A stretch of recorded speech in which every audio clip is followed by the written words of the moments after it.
La colonisation telle qu'elle a existé, c'est une succession de crimes. Voilà, c'est tout ce qu'on a fait, tout a été effacé par les crimes, par le sang qui a coulé, par le sang que nous avons fait couler. Parce que la colonisation, c'est l'armée française qui va quelque part, qui impose sa loi, qui fait déménager les gens des terres, et ceux qui résistent, ils sont morts. C'est ça la colonisation. Et ça fait longtemps que des Français le disent. Georges Clemenceau, personne ne va dire que Clemenceau c'est l'anti-France, il a gagné la guerre de 14-18. Georges Clemenceau, juillet 1885, dit ceci à la tribune de l'Assemblée nationale. Combien de crimes atroces, effroyables, ont été commis au nom de la justice et de la civilisation? Je ne dis rien des vices que l'Européen apporte avec lui, de l'alcool, de l'opium qu'il répand, qu'il impose s'il lui plaît. Et c'est un pareil système que vous essayez de justifier en France, dans la patrie des droits de l'homme? Tout est dit dès 1885. Pourquoi Clemenceau dit-il cela?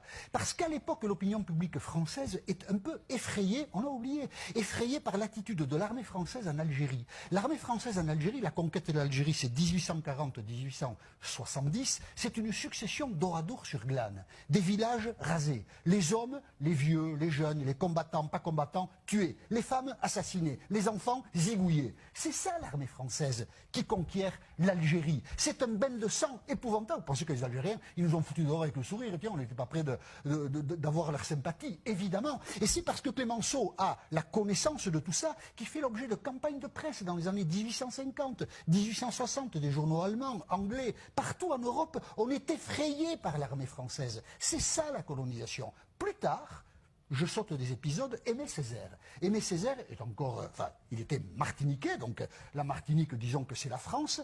Il a un intellectuel formidable, il a imposé le terme de négritude, c'est les Noirs enfin pouvaient raconter l'histoire telle qu'ils l'avaient vécue, écrit un discours sur le colonialisme en 1950 qui est un discours formidable. Vraiment, c'est un...